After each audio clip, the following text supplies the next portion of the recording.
que yo te pasé.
¿Me dice Juan ya? Ya podemos empezar. Bueno, muy buenas tardes. Bienvenidos a este segundo día de nuestras jornadas del Hospital Paitilla. En la tarde de hoy, o en la siguiente hora y media, revisaremos cuáles diferentes tópicos del COVID con invitados panameños. Vamos a empezar con el doctor Néstor Sosa, ampliamente conocido aquí en nuestro país. Néstor fue director del Instituto Conmemorativo Borgas. De hecho, ha sido médico aquí de nuestra casa, como infectólogo del Hospital Paitilla, y en la actualidad es el jefe de la División de Infectología de la Universidad de Nuevo México. Néstor hablará durante los siguientes 20 minutos y luego tendremos un periodo de 10 minutos de preguntas porque él a continuación tiene otra conferencia en otro sitio. Bienvenido, Néstor. Muchas gracias, Walter. Para mí es un placer. Voy a empezar a compartir la pantalla para iniciar tan pronto podamos. Vamos a ver. Ok, ¿pueden ver mi pantalla? Sí, la vemos, sí. Muy bien. Entonces yo voy a tratar de cubrir un saludo primero a todos y la verdad el deseo de que se cuiden todos mis amigos y conocidos allá en Panamá que estén unidos a esta conferencia. Realmente yo estoy obviamente muy preocupado por la situación en Panamá y la verdad que en cierta forma quisiera estar allá para poder apoyarlos a todos en todo este esfuerzo, todos los colegas que están enfrentando esta epidemia. Pero bueno, una forma también es tratar de diseminar conocimientos, así que en los próximos 20 minutos voy a revisar algunas preguntas. Realmente lo que voy a enfocar esta presentación es más que nada algunas preguntas críticas y lo que hemos aprendido sobre el COVID-19. Y esto es una cosa que está cambiando muchísimo. O sea, que lo que yo les diga hoy es una verdad parcial. Puede que salgan otros estudios que cambien este conocimiento, pero esto es lo que sabemos por lo menos hasta ahora con lo que hemos ido siguiendo. Y vamos a hablar un poquito de las pruebas diagnósticas, cómo usarlas, qué sabemos sobre la transmisión, algunas cosas que hemos aprendido, qué tan importante es la transmisión por aerosoles, que se habla tanto, cuánto dura la inmunidad, que es una preocupación para las personas que le ha dado la infección y para la implementación de vacunas. Voy a hablarles de las vacunas que ya están más adelantadas y finalmente hablar un poco sobre el tratamiento, enseñar los estudios de los dos medicamentos que realmente han demostrado en estudios de buena calidad tener algo de eficacia. Entonces entremos en materia para aprovechar. Bueno, primero que todo, es importante varios puntos con respecto al diagnóstico y con respecto a la epidemiología en general de esta enfermedad causada por el coronavirus o por el SARS-CoV-2, denominada COVID-19. Primero, y es que las personas que se infectan con este virus pueden, por un lado, desarrollar una enfermedad muy severa, como ustedes saben, y fallecer, pero hay un porcentaje muy alto de personas que o bien tienen una enfermedad leve, y es el 80% aproximadamente, y probablemente hay otro porcentaje de pacientes o de personas que tienen la enfermedad sin tener síntomas. Entonces es importante el reconocer esa parte de realidades, porque incluso se sabe que las personas asintomáticas pueden transmitir la enfermedad. ¿Cómo se deben usar las pruebas diagnósticas? Bueno, la prueba diagnóstica para detectar la presencia del virus, la prueba diagnóstica de elección todavía sigue siendo la PCR, la prueba de reacción de polimerasa en cadena, que detecta el ARN del virus en las secreciones respiratorias y puede ser nasal, nasofaringea, orofaringea, e incluso lavado bronquialveolar o esputo, obviamente con diferentes sensibilidades. Un punto importante es que las personas que van a tener síntomas empiezan a excretar el virus en niveles bastante altos, 48 a 72 horas antes de iniciar síntomas. Es decir, que teóricamente uno puede hacer el diagnóstico incluso en una persona asintomática o una persona presintomática. Últimamente se han desarrollado también pruebas de antígenos que pueden detectar la infección en la fase aguda, pero estas pruebas tienen una sensibilidad un poco menor que las pruebas de PCR, y hasta el momento muchas de estas organizaciones como la FDA y otros aconsejan que si hay una alta sospecha clínica se verifique esa prueba negativa con un PCR. O sea, si uno usa una prueba de antígeno, agudamente se haga una PCR. En general, las pruebas de anticuerpo no sirven para el diagnóstico temprano, en los primeros 4 o 5 días, porque realmente el pico de positividad ocurre después de 2 semanas, como en esta curva se ve lo que es la IgM en morado y la IgG en líneas punteadas gris y morado respectivamente. Entonces realmente las pruebas serológicas son más útiles, pero tardíamente, es decir, después de la segunda o tercera semana de haber tenido la enfermedad, o para hacer estudios de cero prevalencia, o para seleccionar donantes de plasma, pero en general no se recomiendan para el diagnóstico cuando uno tiene la persona que recién acaba de empezar síntomas. ¿Qué sabemos con respecto a la transmisión? Bueno, sabemos que lo más importante o la transmisión más importante es a través de las gotas respiratorias que normalmente se expelen al conversar, al toser, al estornudar, al cantar, al gritar, pero también se sabe, y hay de hecho una evidencia, digamos, indirecta, importante, de que probablemente hay transmisión también a una distancia un poco mayor por gotas más pequeñas. Cuando uno habla, tose o estornuda, se expelen gotas grandes de más de 5 micras de secreción respiratoria que caen al suelo a una distancia de aproximadamente 1 a 2 metros, pero también hay otras gotas que flotan en el aire y se ha demostrado que en esas gotitas que flotan en el aire y viajan a una distancia mayor puede haber virus viable por lo menos por unas 3 horas. Así que en teoría se puede dar esta transmisión y como dije es importante reconocer para efectos del control que más del 50% de la transmisión ocurre como consecuencia de transmisión asintomática o presintomática, es decir, que la persona que transmitió el virus ni siquiera estaba enfermo o no había desarrollado todavía los síntomas o no lo iba a desarrollar. Y eso es importante obviamente para las medidas de control.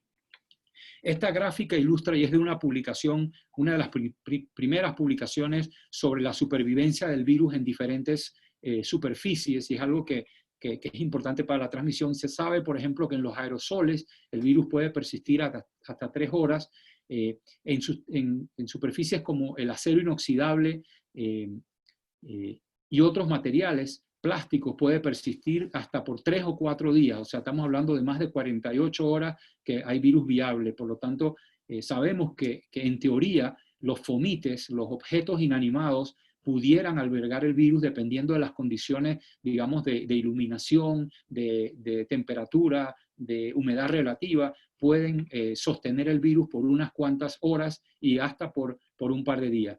Es menos la duración, por ejemplo, en metales como el cobre, y es menos también en superficies porosas como el papel o el cartón, pero más, como dije, en el acero y en plástico. ¿Qué tan importante es el aerosol? Bueno, es tan importante que 239 científicos le escribieron una carta abierta a la OMS pidiéndoles que implementaran medidas dirigidas al control de los aerosoles, porque como ustedes saben, la mayor parte de las medidas han sido distanciamiento social, el usar la mascarilla, el lavarnos las manos, que obviamente son súper importantes, porque como dije, es el modo de transmisión, pero revisando la evidencia de algunos brotes, estos científicos y otros han llegado a la conclusión de que la transmisión a distancias mayores es posible, especialmente en lugares cerrados, restaurantes, en ascensores, en cuartos que tienen poca ventilación. Es posible que haya transmisión a una distancia mayor de 1 metro, de 1 o 2 metros. Y de hecho, uno de los ejemplos que se usan es este brote en un restaurante. Estaban celebrando el Año Nuevo Chino un grupo de comensales, y este es el plano del restaurante. Lo que ven, los círculos son mesas, y alrededor de las mesas están sillas con personas, y en esta mesa A se sentó la persona A1, que era una persona que tenía o que iba a desarrollar COVID, todavía no lo sabía, luego lo diagnosticaron más tarde ese día, y todos los que tienen circulitos rojos fueron personas que se infectaron. En su mesa obviamente hubo 4, en la mesa de al lado, la B, hubo 3, y en la otra mesa también hubo infectados en la mesa C, y si ustedes observan, están en la línea de circulación del aire acondicionado y del extractor. Es decir, que en cierta forma, en este cuarto cerrado, que era como una especie de cuarto privado del restaurante, se produjo pues un brote y se supone que estas personas no tuvieron contacto cercano, cada uno estaba en su mesa, no eran familia y sin embargo se infectaron. Entonces, lo que estos científicos recomiendan, una cosa muy sencilla, que si uno va a estar en un lugar cerrado, que mejore la ventilación, que se usen estas máquinas que producen recambios de aire, o bien si es un lugar donde no hay una máquina para hacer mucho recambio de aire, que por lo menos se abran las puertas y ventanas, como se hacía en la época de las tuberculosis, que habían escuelas abiertas, sin ventanas ni paredes, para disminuir la circulación de estos pequeños aerosoles, o evitar que las personas inhalen grandes concentraciones del virus, con medidas tan sencillas como esta. El otro fenómeno que hay en la transmisión y que hemos aprendido es los llamados superdiseminadores. Hay personas que desafortunadamente son muy eficientes transmitiendo, y hay un ejemplo de un coro que se infectaron muchos que estaban practicando en un coro de iglesia, y hay este ejemplo también de un brote que ocurrió. Fíjense, 2 personas que tenían síntomas respiratorios asistieron a unas actividades en una iglesia, y de 92 personas o personas que asistieron a la iglesia, 35 se infectaron con solamente estos 2 individuos que estaban positivos. Y luego de esos hubo casos secundarios en la comunidad, incluso con fallecimiento. Entonces, esto ilustra que en algunas condiciones hay algunas personas que, y no se sabe realmente por qué, tienen una alta concentración de virus, y por eso es que muchas entidades recomiendan el no hacer este tipo de actividades donde se aglomera personas en bares, iglesias, fiestas y demás, porque hay clara evidencia de transmisión en estos casos. Ahora, dicho esto, ustedes dirán, bueno, estas son muy malas noticias, pero en realidad hay un estudio que salió ayer de Corea, y de hecho se va a publicar en octubre, lo presentaron adelantado en el Emerging Infectious Disease, en el cual los coreanos hicieron un estudio enorme de 5.700 personas con COVID, y fueron a las casas y estudiaron los contactos de estas personas, 50.000 contactos intra y extra domiciliarios, y curiosamente solamente el 11.8% de las personas en las casas se infectaron del caso índice. O sea que la tasa de ataque secundaria fue relativamente baja. Esto obviamente, y 1.9 si eran contactos no de casa, sino de trabajo, o contactos casuales en una panadería, o donde fuera que contactaron a la persona. Entonces esto es tranquilizador, porque te dice que aunque es posible teóricamente la transmisión aérea, y hay este fenómeno del super spreader, tampoco es que esto es como sarampión, que tiene una tasa de ataque secundario arriba de 80-90%, u otras enfermedades, viruela y otras que tenían tasa de ataque muy alta. Entonces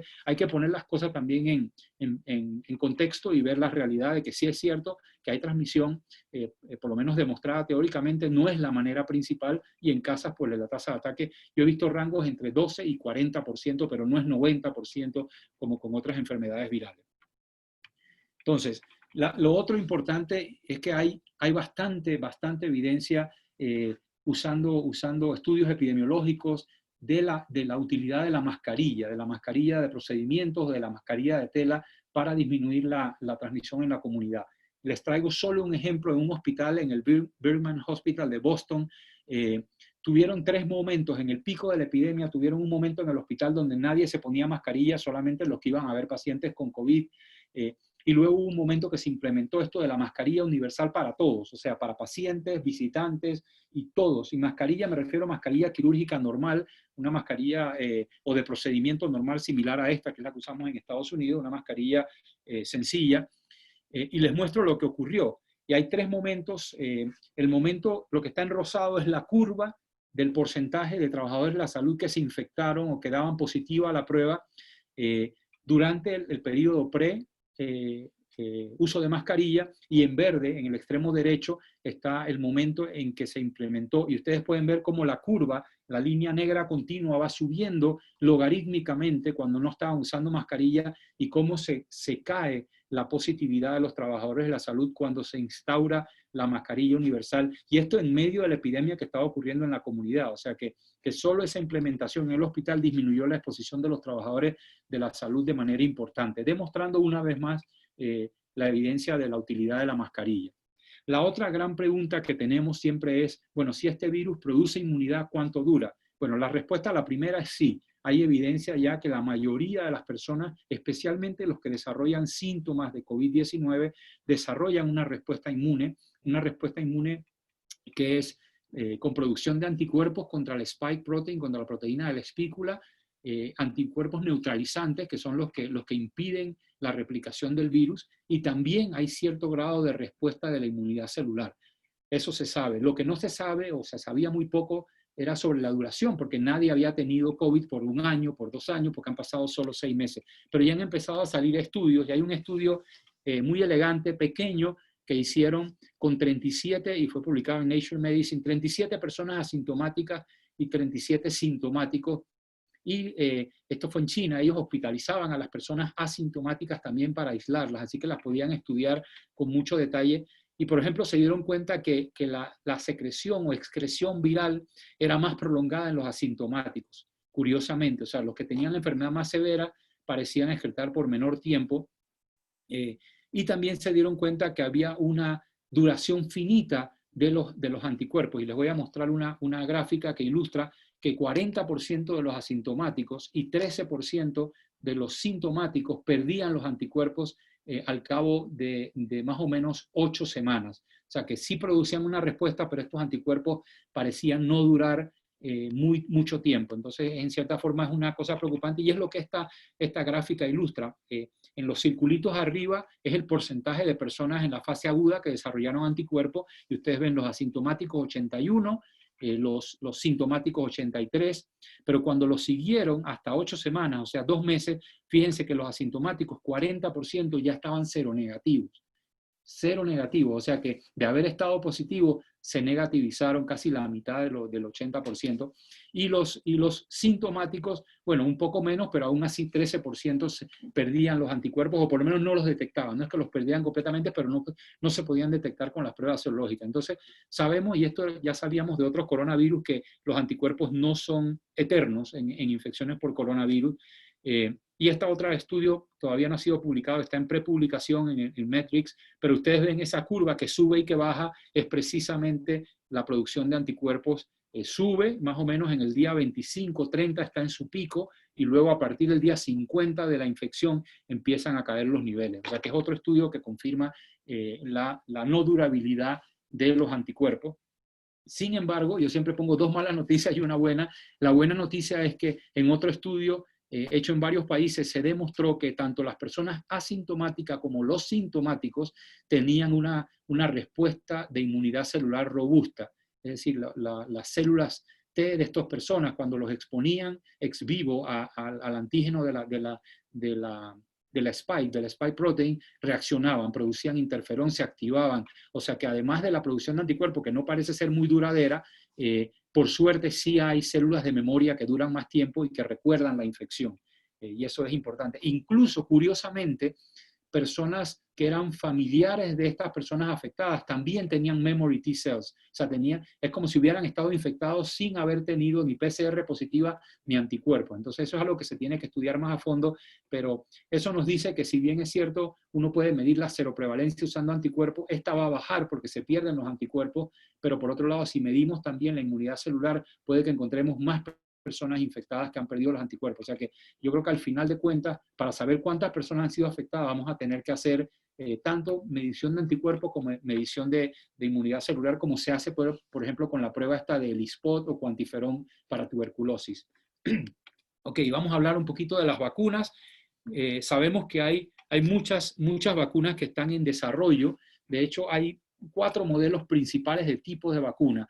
Están vacunas que son genéticas, que usan no un virus entero, sino solamente el ADN complementario del virus o el RNA mensajero. hay vacunas de virus entero que han sido inactivados con alguna sustancia. Hay también este híbrido que se llaman vacunas usando vectores virales, en los cuales tú tomas un virus que no es agresivo para el ser humano, que no es patogénico para el ser humano, y le metes dentro el material genético del coronavirus, del SARS-CoV-2, y entonces se inyecta este virus y se produce, entonces se espera pues la producción de anticuerpos, porque el material genético sintetiza proteínas dentro del cuerpo de la persona y el sistema inmunológico las reconoce y responde a ello. Y finalmente, proteínas que nosotros hemos usado por mucho tiempo, vacunas basadas en proteínas. Ahí le pongo algunos de los ejemplos de los más famosos. La vacuna de Moderna, por ejemplo, es una vacuna genética. La vacuna de AstraZeneca y Oxford es una vacuna viral que usa un adenovirus. Y hay vacunas de proteínas también, como la de Sanofi GSK y la de la compañía australiana Vaccine, que fue una que le propuso desarrollarse en Panamá hace unas semanas. Entonces ya han habido, como dije, hay muchos candidatos, hay 150 potenciales vacunas que se están estudiando, más o menos 23 están en estudios en humanos. Hay 2 que han sido ya publicadas la experiencia en seres humanos en fase 1 o fase 1-2, y esta es una de ellas. Este es el estudio de la vacuna de Moderna, que es de RNA, y para darles una larga historia corta, primero se usaron 3 dosis, 25 microgramos, 100 microgramos, 250, cada una en más o menos 15 pacientes, y se vio una respuesta de anticuerpos bien robusta, similar a la que ocurre con la infección natural. Obviamente los pacientes se siguieron por 57, 60 días, o sea que no sabemos cuánto van a durar esos anticuerpos más allá de lo que se ha publicado, pero por lo menos viendo esta gráfica, ustedes ven los niveles de anticuerpos, por lo menos están presentes todavía en el día 57 en las 3 dosis. Esta vacuna se va a mover a fase 3, ahora una fase 3, 2-3 adelantada en la dosis de 100 microgramos. Sí se notó mucha reactogenicidad en la segunda inyección. Los pacientes desarrollaban mucho dolor en el brazo, y es lo que estas barritas, con la primera dosis, que es la columna de la izquierda, ven que las barras son más pequeñas, pero con la segunda dosis, muchos pacientes, casi el 100%, desarrollaron algún síntoma como fiebre, fatiga, dolor en el sitio de la inyección. O sea que es una vacuna, digamos, que molesta cuando se usa la segunda dosis. Incluso se está considerando utilizar acetaminofén y medicamentos profilácticos con ella, ¿no? La otra vacuna es la vacuna de Oxford, que también se publicó creo que el lunes, este artículo en el Lancet sobre la seguridad e inmunogenicidad. Esta es una vacuna que tiene un adenovirus del chimpancé, que no es patogénico para el humano, y le pusieron dentro pedazos del mensaje genético del coronavirus, y también demostró, aquí lo vemos en rosado, son los dos grupos de vacunados. Uno fue vacunado con una sola dosis y otro se le dio un boost, o sea, un refuerzo, y en ambos grupos, tanto el que recibió una dosis como 2 dosis, produjeron anticuerpos. La cuarta columna enseña los niveles de anticuerpos en personas que le dio la enfermedad natural, o sea, personas convalecientes, y ustedes ven que los niveles están más o menos al mismo nivel de anticuerpos que produjo la vacuna de adenovirus del chimpancé. Entonces, esta vacuna también tuvo algunos efectos adversos, pero nada grave, y también se va a avanzar a la fase 3 no con decenas de pacientes, sino con miles de pacientes para probar su seguridad, y eso ya está empezando con estas vacunas. Sí, el grupo control. Y lo otro importante que olvidaba mencionar es que en este estudio también se demostró la inmunidad celular, y esto es lo que esta gráfica mide: la producción de interferón por las células activadas, células del sistema, de la parte celular del sistema inmune, y sí se ve producción de interferón a niveles importantes, o sea que, y no con el grupo control. El grupo control usaron meningococo, usaron como control una vacuna de meningococo, y obviamente no había respuesta de producción de interferón con esto. Entonces, esta vacuna por lo menos demostró anticuerpos e inmunidad celular, por lo menos durante los 56 días que duró el seguimiento de estos pacientes. Y para terminar, voy a hablarles un poquito del tratamiento. Realmente hay muy pocas drogas que se están utilizando actualmente y que están aprobadas completamente. Mucho hay estudios retrospectivos, opiniones de expertos, y el abordaje en general contra el COVID se ha centrado, yo digo, en 4 pilares. 1 es usar antivirales directos, o sea, sustancias que inhiben la replicación viral. 2 es tratar de apagar el sistema inmunológico o inmunomodular la respuesta inmune, modular la respuesta inmune con antiinflamatorios. Lo otro que se ha notado y que es importante es que hay una hipercoagulabilidad, hay hay no solamente coágulos grandes en arterias y venas importantes, sino que también hay una coagulación fina en capilares, y entonces se están usando estrategias con anticoagulantes. Y finalmente lo de la inmunización pasiva, que es el uso del plasma convaleciente o más recientemente anticuerpos monoclonales. Bueno, voy a saltarme esta gráfica, básicamente ilustra el ciclo vital, pero voy a ir directamente a los medicamentos que tienen. Y aquí encerré en dos cuadros realmente las dos únicas drogas o fármacos que tienen estudios, digamos, randomizados, de buena calidad, aleatorizados, doble ciego. El Remdesivir, que es un inhibidor de la RNA polimerasa del virus, y el uso de corticoides. Ambos son útiles en este tipo de infecciones. Hay una gran cantidad de otros medicamentos, y aquí listo algunos de ellos, pero ninguno hasta el momento tiene evidencia de buena calidad. Son estudios muy pequeños, retrospectivos o con algún problema de diseño experimental. La ivermectina, por ejemplo, tiene un estudio in vitro, pero no tiene estudios en humanos, y pareciera que los niveles necesarios para inhibir el virus no se pueden lograr con las dosis normales o incluso dosis 10 veces mayores. Por lo tanto, está cuestionada la eficacia, hay que esperar los estudios clínicos. La hidroxicloroquina no voy a entrar en detalles porque realmente se me ha acabado el tiempo, pero realmente si les digo una oración, la hidroxicloroquina en este momento no tiene evidencia de utilidad, no se debe recomendar salvo en estudios clínicos porque tiene muchos estudios negativos o estudios que no demuestran ningún beneficio. Y es lo que demuestra este último estudio, se publicó hace un par de días. El Remdesivir tiene un estudio grande que es el estudio del doctor Beagle, y lo hizo con el auspicio del NIH, y demostró, este estudio bien balanceado, bien diseñado, demostró acortar la duración de la enfermedad. No tuvo impacto en la mortalidad. Los pacientes que fueron tratados con Remdesivir se recuperaron en 11 días versus 15 días. Es un resultado realmente modesto, pero es una de las pocas drogas que en un estudio de buena calidad científico pudo acortar la enfermedad. Y específicamente la acortó en aquellos que requerían oxígeno. Esta es la curva de Kaplan-Meier, y se vio mayor beneficio en ese grupo. O sea, no había mucho beneficio en pacientes más graves, es decir, no se vio beneficio en pacientes que estaban en alto flujo o en ventilación mecánica o que estaban en ECMO. Prácticamente las dos curvas se sobremontan, no hay beneficio. Así que si en alguna ocasión se va a usar el Remdesivir, es recomendado usarlo temprano, antes que la persona sufra el deterioro severo de la enfermedad. El otro gran estudio es el estudio de recovery usando dexametasona. Este es un estudio muy similar a los estudios de cardiología, con miles de pacientes, varios brazos de tratamiento, pero el análisis que se presentó hace poco fue de los que recibieron dexametasona comparado con los que recibieron el cuidado usual, y se encontró que en el grupo en general hubo una disminución de la mortalidad con la dexametasona, también discreta. Fíjense, la mortalidad fue 22.9% en los que recibieron dexa, 25.7% en los que tuvieron cuidado. O sea, más o menos 3% menos de mortalidad absoluta en cuanto a porcentaje en esos grupos. La curva sí se vio más eficaz en pacientes con ventilación mecánica. Fíjense, aquí las dos curvas están bien separadas. O sea, que pareciera aquí ser lo contrario del Remdesivir. En pacientes que tienen ya un proceso inflamatorio más avanzado es que se logra mayor beneficio de la dexametasona, no tanto en los pacientes que no requerían oxígeno. De hecho, no hubo beneficio en los pacientes sin oxígeno.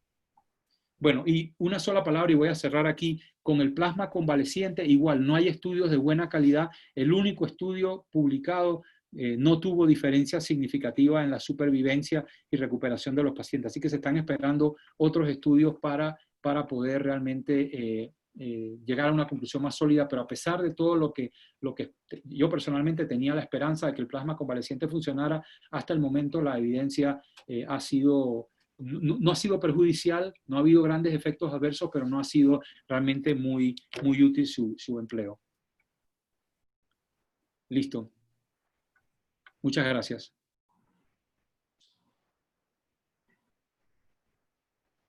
Walter.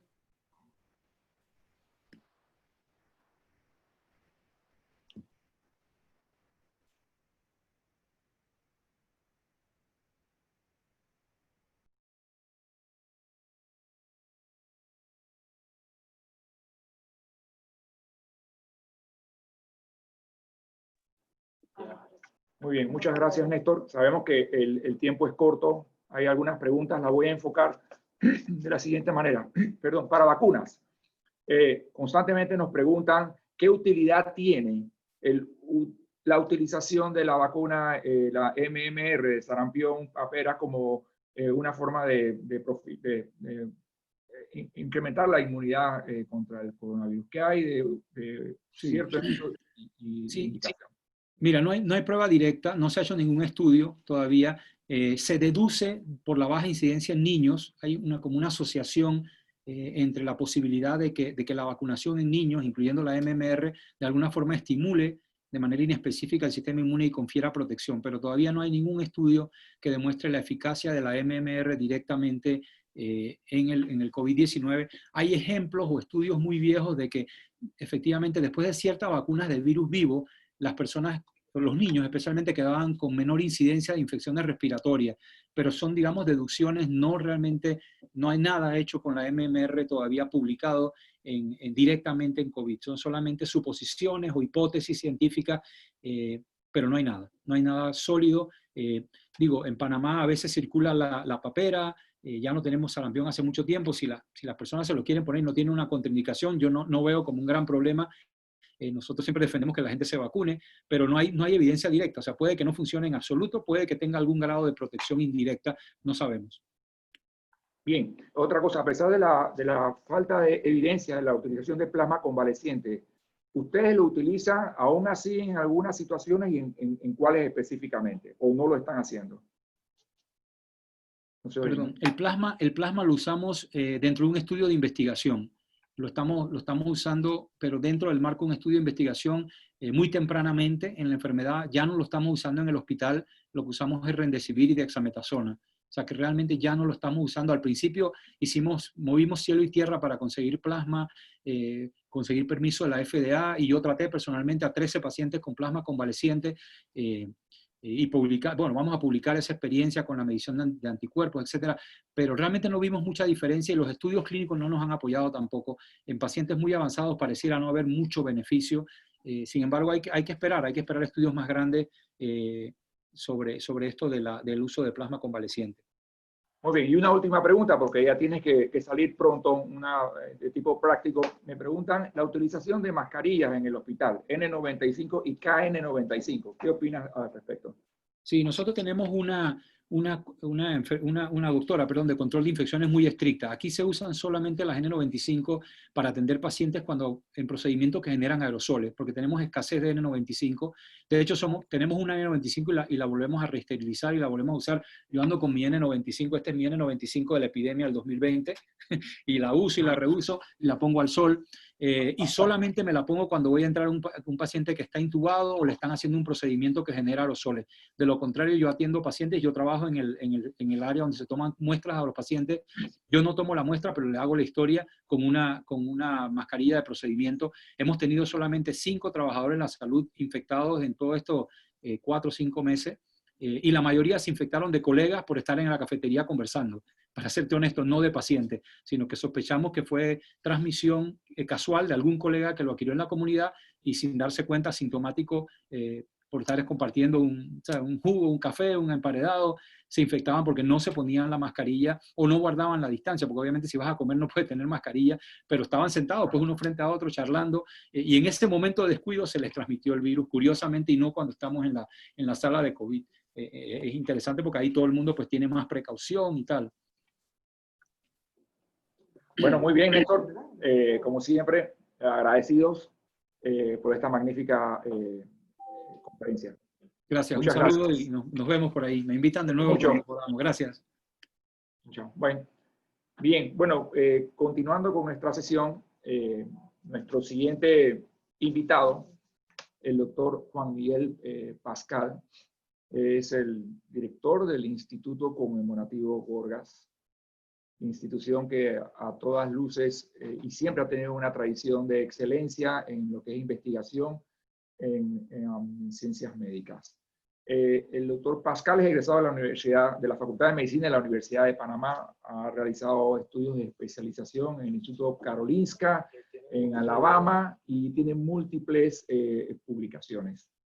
En los siguientes 30 minutos disertará un tema muy importante y que está relacionado con el abordaje genómico del coronavirus de Panamá.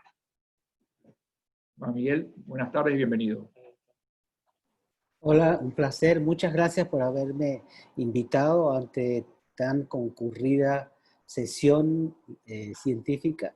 Así que voy a hablar un poco de lo que estamos haciendo en Gorgas y en general sobre el abordaje genómico del virus y algo del abordaje genómico desde el punto de vista humano. Bueno, como ustedes saben, bueno, estos serían los temas a tocar, las generalidades de los métodos, cómo se hace, para qué sirve, cómo generamos la información, qué nos dicen las secuencias, cómo podemos calcular cuándo se introdujo una específica cepa del virus, los conglomerados y algunos análisis sobre genomas completos, incluso a nivel humano. Es bueno empezar de lo básico, que todo comienza con el concepto de genes, y que esos genes eran parte del ADN y a su vez parte de lo que se analiza y que produce efecto. Posteriormente, con Watson y Crick, ya pudimos conocer un poco mejor la estructura del DNA, y finalmente, ahora en esta época que podemos hacer secuenciación, que se descubrió la secuenciación, que por ejemplo Kary Mullis descubrió la técnica de polymerase chain reaction, de reacción en cadena de la polimerasa, que aparecieron sistemas automatizados de secuenciación de alto nivel, que podemos hacer secuenciación del genoma completo humano y tener no solo la parte del patógeno, sino también la parte del hospedero y cómo interaccionan entre sí. Entonces, básicamente sobre el SARS-CoV-2, tiene una secuencia de unos 3.000 pares de bases. Es un virus de ARN de cadena positiva. Y el estudio genómico, ¿para qué nos sirve? O sea, ¿para qué queremos estudiar el genoma del virus? Primero, nos ayuda a saber el origen, de dónde vino, cuál pudo haber sido el animal originario y sus cambios. Nos ayuda a saber la transmisión del virus, debido a que este virus es un virus de RNA. Al ser un virus de RNA no tiene capacidad de edición, es decir, comete faltas ortográficas dentro de su todo abecedario de nucleótidos, y esas faltas y esos cambios que no puede reparar se van a transformar en una señal específica que nos orienta a su origen. Nos va a servir también el análisis genómico a mejor diseñar fármacos antivirales, sabiendo dónde podríamos usar, qué dianas podríamos usar para poder diseñar estos medicamentos. Importantísimo para vacunas, como ya se habló anteriormente, hay vacunas que son de RNA, tenemos vacunas de DNA, tenemos vacunas de otros virus como transportadores modificados, tenemos partículas similares a virus, así que es extremadamente importante conocer realmente la estructura genómica del virus. Y además tenemos vacunas incluso de proteínas virales, que simplemente tomamos el gen que codifica para, digamos, la proteína de la espiga, del spike protein del virus, la metemos en una bacteria o en una levadura, transformándola, y hacemos que nos produzca la proteína recombinante que queremos, y así hay vacunas que también es de proteínas. Y por último, nos ayuda a entender o no qué está pasando con el virus. ¿Es ese virus igual? ¿Ese virus más patógeno? ¿Es menos patógeno? ¿Tiene los anticuerpos, los neutralizan igualmente? ¿Tiene la misma eficiencia del anticuerpo neutralizante o ha disminuido? Entonces, básicamente eso es lo que nos ayuda al genoma en cuanto al virus. ¿Cómo lo hacemos? Todo comienza con la toma de una muestra o de un cultivo viral, porque podemos usar tanto la muestra directa como el cultivo viral. Extraemos el RNA de las muestras y podemos hacer varias estrategias. Directamente lo usamos por un abordaje metagenómico, o podemos lo amplificamos, pero al final tenemos que llevarlo al secuenciador. Secuenciamos pero la secuencia sin un sistema bioinformático eficiente no nos da mucha ayuda. Así que además de eso necesitamos las aplicaciones bioinformáticas que nos permitan el análisis, construyendo árboles filogenéticos, construyendo historia de ese virus y cuáles son las mutaciones predominantes. ¿Qué plataformas de secuenciación hay? Hay múltiples. ¿Cuáles son las que tal vez más se usan y cuáles son las que nosotros usamos? En Panamá nosotros y en el Gorgas, y tal vez la más predominante en el país, es la del sistema Illumina, y la que nos sirve mejor a nosotros por ahora, ya que trabajamos con virus y bacterias, es el que llamamos MiSeq, que es el que está en el medio y el que está a su derecha. El MiSeq nos permite secuenciar hasta genomas completos de bacterias. Hasta unos 15 gigabytes nos permite de secuenciar. Para un virus nos va perfecto. Nosotros podemos correr 72 genomas completos de este coronavirus en un día. Al día siguiente, después de armar todas las reacciones, los metemos en el aparato. Al día siguiente tenemos el resultado de los genomas completos de 72 virus, que serían 30.000 pares de base. Hay versiones más chicas, como el que está abajo, que es básicamente para usos clínicos. Ya se está usando, por ejemplo, para genotipaje de VIH y de otros microorganismos. Lo más interesante es que están saliendo modelos de bolsillo. Este es un secuenciador, es el Mini Ion. Y este pequeño aparatito me permite secuenciar de 10 a 20 gigas en unos 2 días, en 48 horas. Me sirve perfectamente para identificar virus y es portable. Incluso tenemos en el laboratorio de Metetí en Darién, y este es el abordaje, digamos, del futuro. En el futuro podremos seguir haciendo PCR, pero realmente con los sistemas de secuenciación que tenemos y con estos sistemas portátiles vamos a poder secuenciar inmediatamente el microorganismo y poder saber incluso si ese microorganismo tiene algunos cambios, tiene mutaciones, tiene factores de resistencia o de virulencia. Así que esto ya no es el futuro, esto es el presente. Bueno, sobre los coronavirus ya sabemos que pertenecen a la familia Coronaviridae. 7 se han descrito hasta ahora, 4 son los que circulan normalmente causando resfriado común y hay 3 que llamamos los coronavirus emergentes, que son el SARS-CoV-2, el 1 y el MERS. ¿Y cómo los diferenciamos? En base a su constitución genética, en base a su ADN, y aquí vemos cómo los agrupamos en árboles y en base a esa agrupación podemos diferenciarlos y decir, este es un clado nuevo del virus o no, o es el mismo que reapareció. ¿Cómo se denominan estas cepas del SARS-CoV-2? Bueno, esto es lo que veíamos, pero la especie se llama Severe Acute Respiratory Syndrome Related Virus y el clado es el SARS-CoV-2. El SARS-CoV-2 es el clado de esta enfermedad o COVID. Además de ser un clado, tiene múltiples linajes. Y esos linajes están asociados muchas veces a la circulación. Y estos son los linajes que tiene este virus. Y aquí lo vemos más específicamente. Vemos que hay linajes como el A1, que primariamente se detectó en Washington. El A2, que es un linaje básicamente que apareció en Europa y es importante porque eso es una variedad del A2 el que circula en Panamá. El A3 es básicamente de Estados Unidos, el A5 europeo, y así podemos ver el B, que básicamente está confinado en China, y el B4, que es típicamente de Irán. Entonces, ¿qué pasó en Panamá? ¿Cuál fue la situación de Panamá? En Panamá tuvimos varias importaciones externas, y ahora vamos a ver de dónde vinieron. Hicimos más o menos lo que apareció en esta publicación de Guangdong. La diferencia de Guangdong es que pudieron hacer 1.6 millones de pruebas.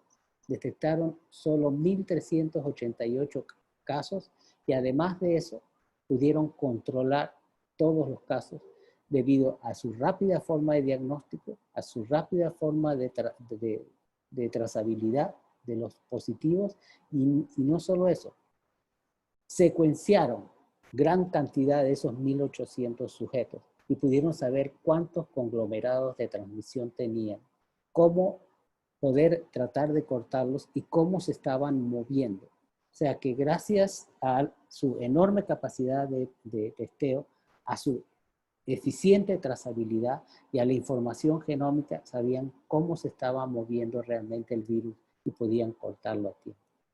Entonces, ¿qué pasó aquí en Panamá?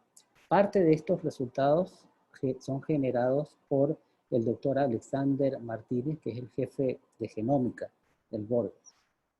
Por ejemplo, en cuanto a linajes, lo que ha hecho el doctor Martínez es hacer estudios, básicamente análisis bayesiano, y con estos estudios de las secuencias y el análisis bayesiano pudo hacer los árboles filogenéticos de las introducciones que hubo en Panamá.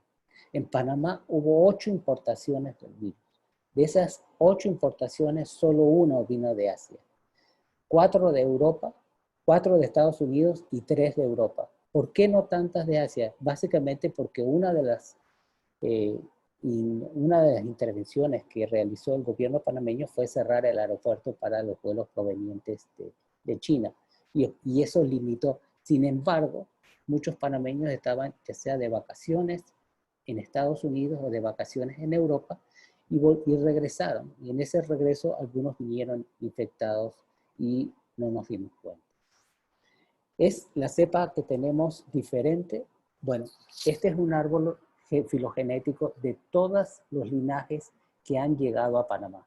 Aquí pueden ver que hay 8 linajes más uno netamente panameño. De los 11 linajes del virus SARS-CoV-2, 8 han llegado a Panamá. Y de esos 8, actualmente está predominante uno, que es el A2-PAN. El A2, si recuerdan que les decía que es un linaje básicamente europeo, y tenemos ahora ya un A2 que se ha panameñizado y tiene ciertas características que lo hacen muy local, muy nuestro. También haciendo estudios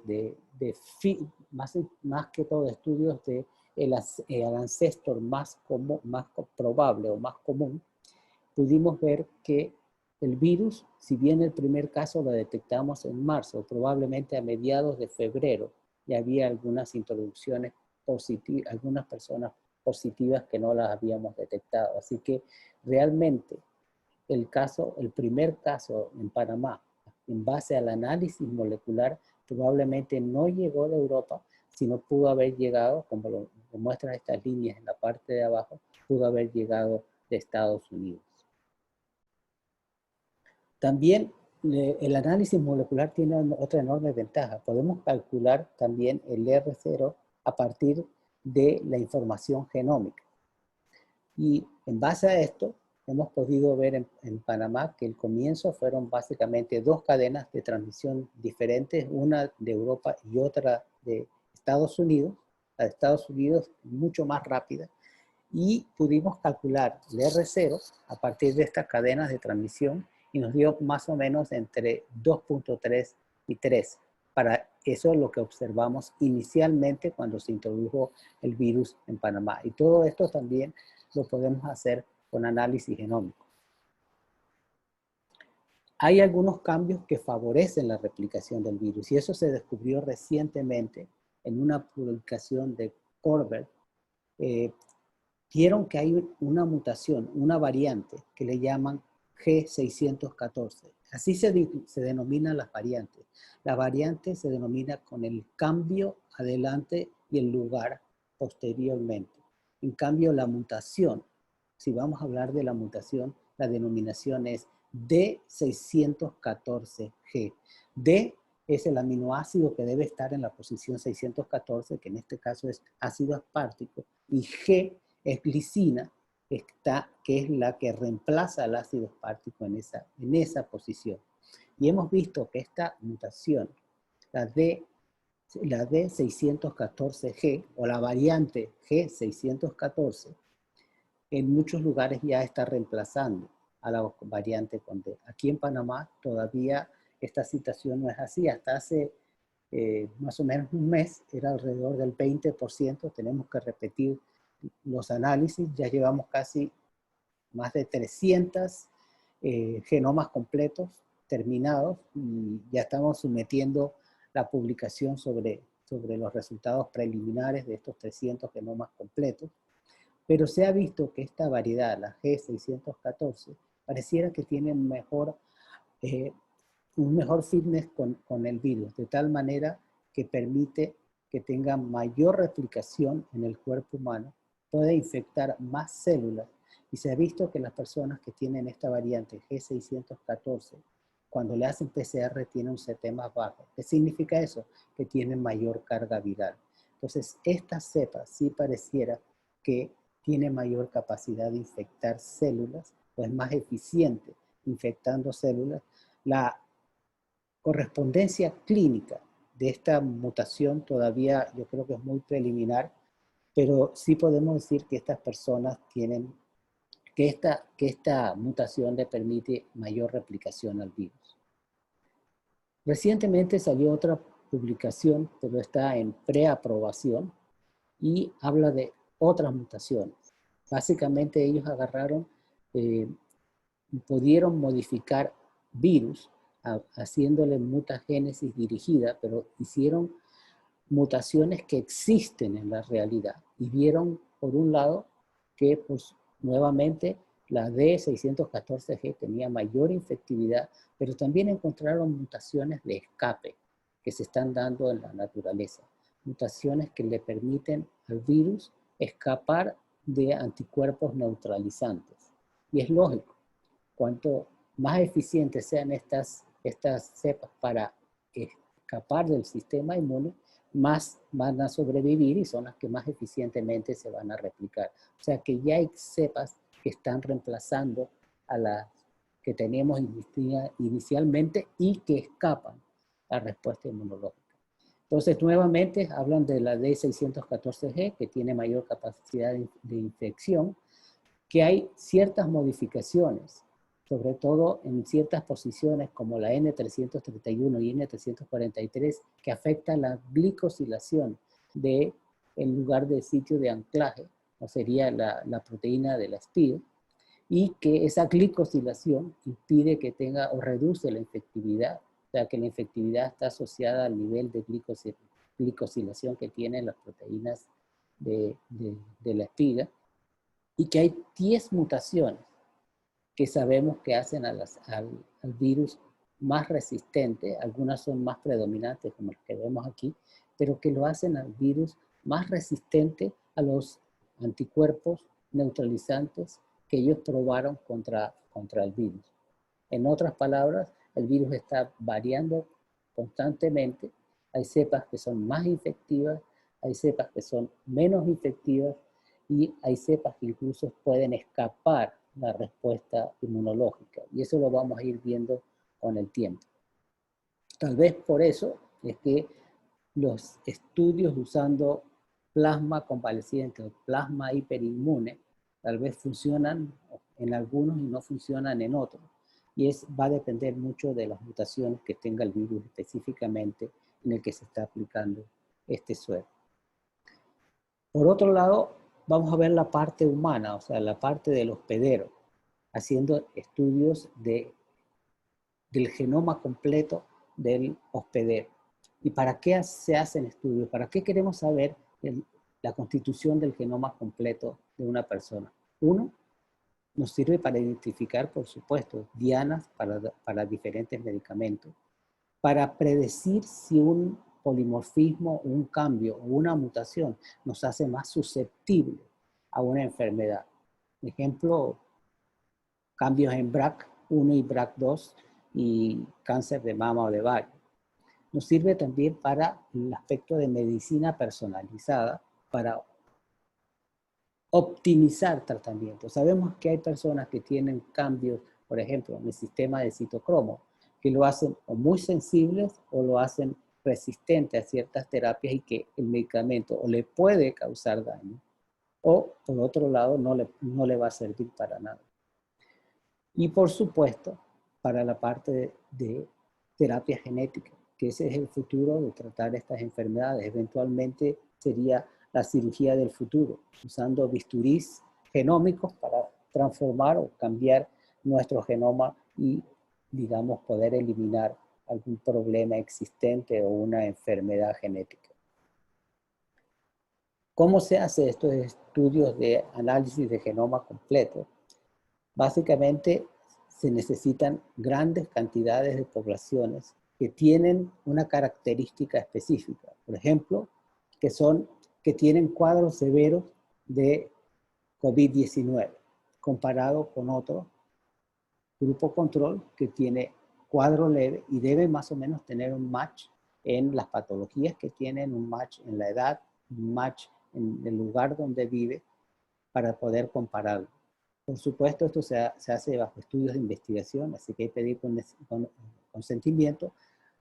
Se extrae el DNA, se hace el genotipaje completo, se buscan lo que se llama los SNPs o Single Nucleotide, los polimorfismos asociados a nucleótidos únicos.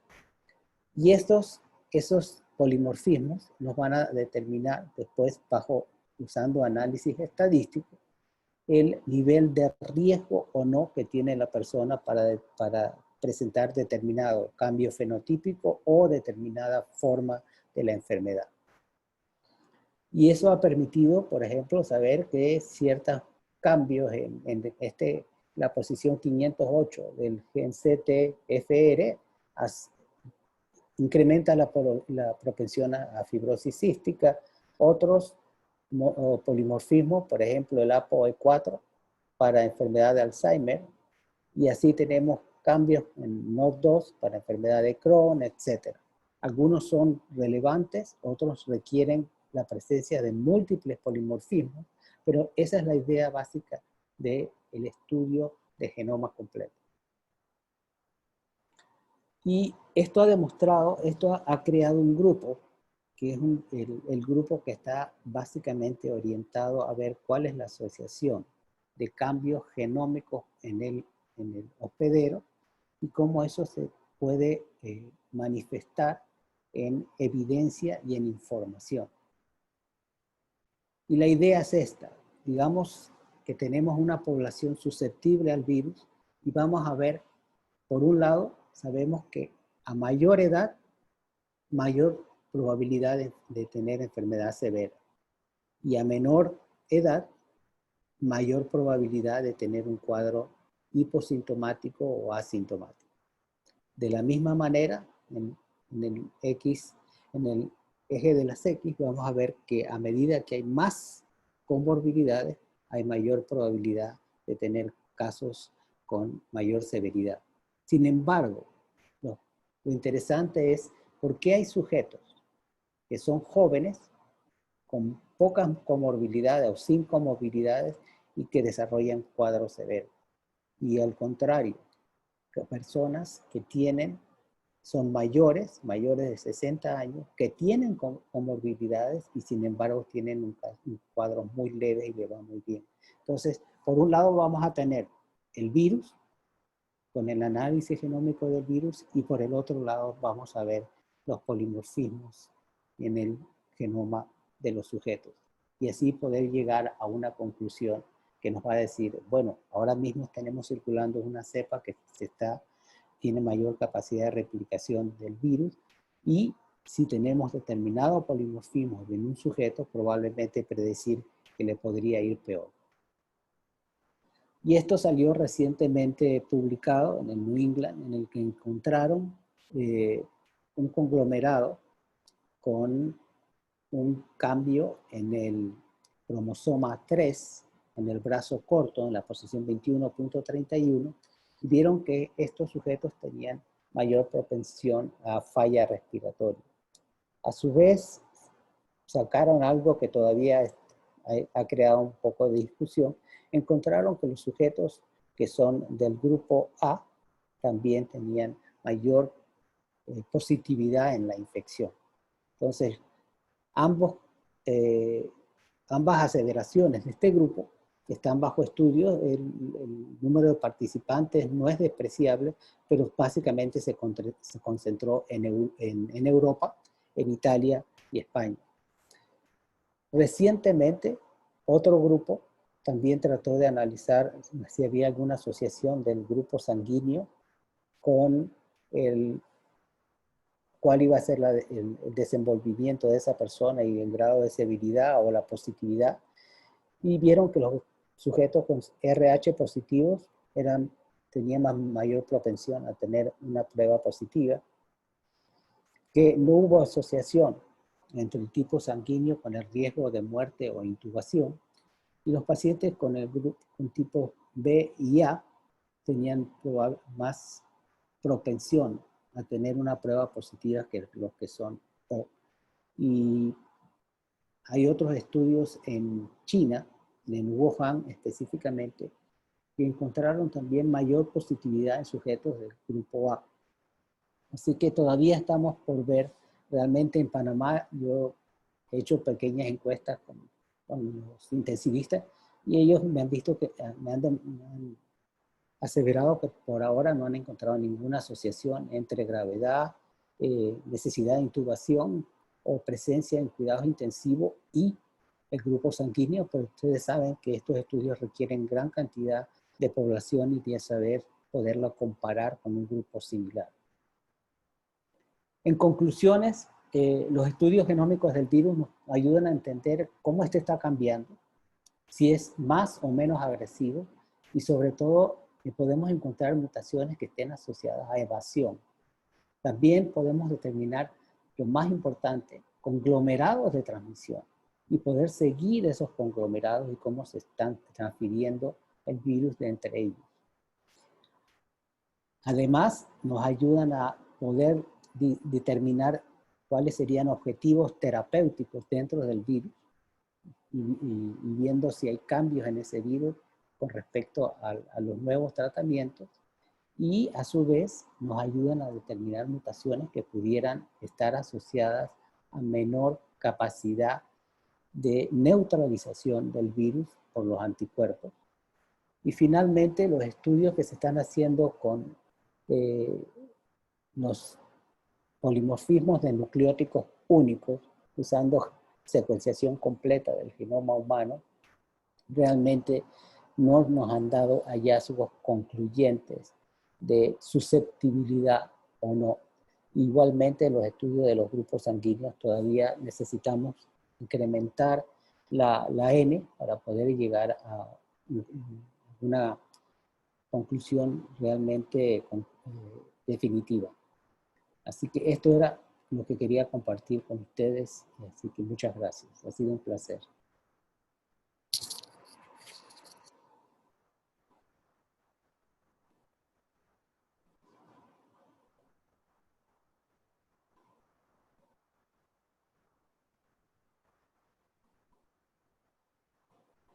Hola, Walter.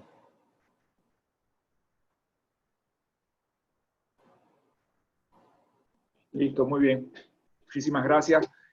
Doctor Pascal, tenemos algunas preguntas y como era de esperar, muchas tienen relación con la cepa esta panameñizada. Sí. Voy a resumir varias de las preguntas. Se enfocan en lo siguiente. ¿Qué grado de patogenicidad y por ende de resistencia puede tener este cambio de cepa? Y la otra pregunta es, ¿qué tanta diferencia o en qué observaron diferencia entre la cepa original y esta cepa de linaje ya casi panameñizado? Bueno, todo sería un poco elucubrando, porque sí sabemos que la cepa tiene mayor capacidad de replicación. Sabemos que puede infectar más células.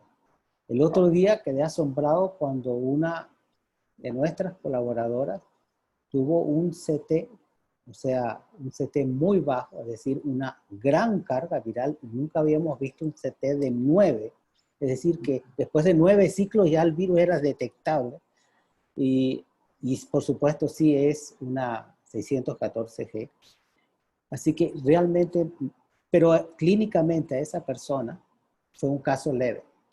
Le bajó un poco la saturación de oxígeno, pero estuvo tranquilamente en el hospital. Solo se le dio oxígeno, se le dio otras terapias ayudantes de sostén, pero nunca necesitó algún tipo de ventilación, ni se puso grave, ni hizo alteraciones ni de LDH, de ferritina, ni de dímero D. O sea, no podemos decir, o sea, pero no tenemos una casuística suficiente, no podemos decir que porque la cepa se replica más, le va a ir peor a la persona todavía, pero sí que va a tener una mayor carga viral y probablemente, dependiendo de la condición que tenga adicional la persona, podría causar más infectividad en otros tejidos. Y la segunda pregunta fue sobre la A2PAN. La A2PAN, no todas las A2PAN tienen esta mutación 614G. Solo tal vez 20-30%, pero eventualmente va a ir aumentando. Y A2PAN es porque tiene algunos cambios en el genoma de la A2. Y que esos cambios hasta ahora, analizando las 67,000 secuencias que hay en G6, solo se han observado en secuencias panameñas. Así que por eso la hemos panameñizado. Pero probablemente en un futuro que abran el aeropuerto la podamos ver en otros lados y que sea transmitida a otros lugares.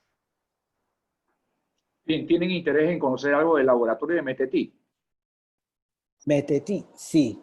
Ese es mi hijo. El laboratorio de Metetí es mi bebé. En Metetí tenemos un laboratorio que permite estudios de campo. Entonces tenemos microscopio, tenemos cabinas que permiten manejar organismos peligrosos. Tenemos aparatos de PCR en tiempo real. Todos los estudios, por ejemplo, que hace la doctora Sandra Lopez con el grupo de Estados Unidos, de Galveston, cuando necesitan obtener células periféricas mononucleares, la separación se hace en el laboratorio de Metetí. Es un laboratorio modular, no fue muy caro, no nos costó, yo creo que ni $100,000 y hicimos una ampliación. Tiene equipo de primer nivel, incluso nosotros estamos diagnosticando PCR, estamos usando PCR en tiempo real para diagnosticar COVID-19 en Metetí. Ahí fue donde descubrimos los primeros casos, incluso en sujetos de Metetí y en los migrantes. Y vimos cómo se transmitió de la población, o sea, la población infectó a los migrantes. La idea de ese laboratorio era esa, de que Panamá era un sitio de migración. Y tenemos, por ejemplo, FilmArray, tenemos un sistema de diagnóstico usando FilmArray que no se vende y que solo se los da a los países para detección de bioterrorismo y nos permite detectar desde ébola hasta virus Marburg en 50 minutos. Y tenemos ese sistema diagnóstico en Metetí, casualmente por el riesgo de que podían introducirse algunos virus no presentes. Sí. Bueno, muy bien. Bueno, se nos ha acabado el tiempo. Muchísimas gracias por tu excelente participación. No, gracias a ustedes. Muchas gracias. Chao. Bueno, continuando con nuestro programa. Ya. Continuando con nuestro programa, la última conferencia de hoy va a estar a cargo de la doctora Mónica Pachar, internista, infectóloga del Hospital Santo Tomás. Es una investigadora activa en diferentes campos de la infectología. Desde el inicio de la pandemia trabaja en la unidad de COVID del Hospital Santo Tomás. Ella nos va a dar una actualización de cuál es el estatus del COVID en la República de Panamá. Bienvenida, doctora Pachar. Muchas gracias, doctor. Voy a compartir la pantalla de una vez. Bueno, sinceramente que es un placer, es un honor poder compartir el escenario con investigadores como el doctor Pascal, como el doctor Néstor Sosa, por supuesto. Así que escucharon mucho esta mañana entonces de actualizaciones sobre el COVID-19, SARS-CoV-2, la excelente presentación del doctor Néstor y luego con el doctor Pascal, todo el aspecto molecular. Pero ahora vamos a tratar de verlos de otro aspecto. Sé que muchos de los presentes son médicos como yo, Les voy a hablar de cuál es la experiencia panameña, dónde estamos, qué ha pasado. Y esa es mi principal aclaración. Todas las fotografías que les voy a mostrar durante esta presentación son para uso personal, no capturar. Sé que van a subir la presentación a YouTube, así que los que vean esto en YouTube, por favor, no capturen. Y si vemos pacientes, fueron por consentimiento previo. Cabe recalcar que voy a hablar de hospitales y de la experiencia de otras instituciones más. Yo no trabajo en el ministerio, soy una infectóloga investigadora y que veo pacientes activamente. Y finalmente estos son relatos de otros médicos, como yo, que estamos viendo pacientes COVID-19 desde marzo. Así que este es nuestro país, nuestra querido puente que conecta dos partes del continente americano, corazón del universo, como dijo alguien alguna vez. Y realmente desde que inició la pandemia, todo comenzó haciendo un recuento histórico de lo que ha sucedido hasta donde estamos actualmente. Todo comenzó en diciembre de 2019, con los primeros reportes de una neumonía de origen desconocido en Wuhan. Actualmente se sabe que el primer caso de COVID-19 fue hospitalizado el 18 de diciembre del año pasado. Y fue en enero que se descubrió el virus y en ese momento se le dio el nombre de nCoV 2019. Y la primera vez que se describió un caso fuera de China fue en el 13 de enero, rápidamente, en Tailandia. Y fue 10 días después que China declara estado de cuarentena total en varias de sus provincias, incluyendo en Wuhan, y en febrero comenzó la alerta mundial por la rápida diseminación en la región. A nosotros nos parecía lejos todavía. Se comenzaron a realizar reuniones en diferentes hospitales para prepararnos ante la eventual emergencia, porque se hablaba de probabilidad de pandemia. Ahora, en retrospectiva, sabemos que para este momento ya habían casos en Europa circulando, y muy probablemente en los Estados Unidos también. Y bueno, el nombre que conocemos a esta enfermedad de COVID-19 fue denominado por la OMS y por otras sociedades que se encargan de taxonomía y demás, el 11 de febrero de 2020, y unos días después se reporta el primer caso confirmado en Brasil, el 26 de febrero, y en Panamá llega el 9 de marzo, prácticamente unos 3 meses después del inicio de la epidemia en China, y se declara pandemia el 11 de marzo, que eso es una fecha que para muchos de nosotros quedará en nuestras memorias. El gobierno panameño declara un estado de emergencia el 13 de marzo y el 25 de marzo por el aumento de los casos, que en comparación con ahora pues eran mínimos, se declara una cuarentena total de la cual aún no hemos salido. Ley seca en ese momento, que esta sí ya no la tenemos, y comenzó a regirse a partir de las 5:01 a.m. del 25 de marzo. Fueron varios meses críticos, no habíamos visto la explosión de casos como tenemos ahora, sin embargo la economía sufrió, no solamente la economía, sino muchos panameños de clases socioeconómicas bajas, con muchos problemas sociales y económicos, ni qué decir de la educación. Así que el gobierno generó una estrategia para poder reactivar en parte la economía y otras cosas, y se hablan de los bloques que todos conocemos. Y el primer bloque abrió el 12 de mayo, luego abrió un segundo bloque. Sin embargo, por la situación actual, la cuarentena de fin de semana se reanudó desde el 14. Y ustedes conocen muy bien esto es la famosa nueva normalidad. Estoy totalmente de acuerdo que es entre comillas. Teóricamente estamos en esta fase, sin embargo, si ustedes van a la calle, pues eso no se cumple realmente. Deberíamos estar saliendo en horarios, de acuerdo, si son hombres y mujeres, eso no se está realizando. Y los fines de semana pues hay fiestas en los principales barrios, independientemente de la clase social. Así que realmente, ¿qué pasó aquí? Y no solamente por eso, sino por otros factores, nuestro país parece que tuviera un rush. Hay casos en todas las provincias y en todas las comarcas, siendo las zonas calientes todo lo que es la región metropolitana y Panamá Oeste.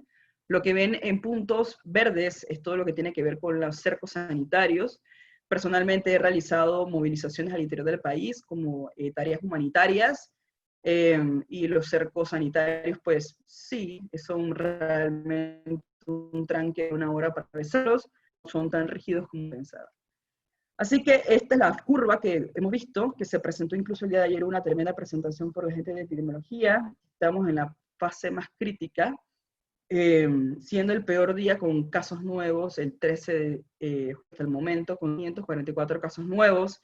Y así como yo, a pesar de que aquí teníamos muchas medidas, ahora la gente se ha flexibilizado, hay mucha movilización exterior dentro del país, y es cuando estamos en la fase más crítica de casos. Muchos médicos como yo estamos atendiendo a pacientes de aquí, haciendo esto hasta el día de hoy.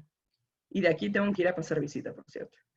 Así que, ¿cuál es el perfil de estos pacientes? La mayoría son hombres, entre 30 y 60 años.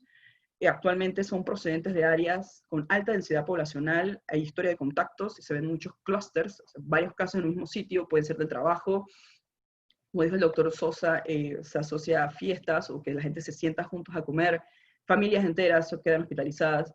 Y los síntomas principales, y aquí veo el sesgo de los colegas que me dieron su información, nosotros vemos casos moderados en adelante hospitalizados. Y la clínica principal es respiratoria baja. Hay algunos casos que sí presentan cuadros clínicos sugestivos a un resfriado, pero predomina tos, disnea, fiebre, algunos escalofríos, hay síntomas gastrointestinales, y el heraldo de la situación crítica a nivel pulmonar es la hipoxemia, que incluso es utilizada como un marcador de pronóstico y para toma de decisiones de manejo de métodos de oxigenación avanzado.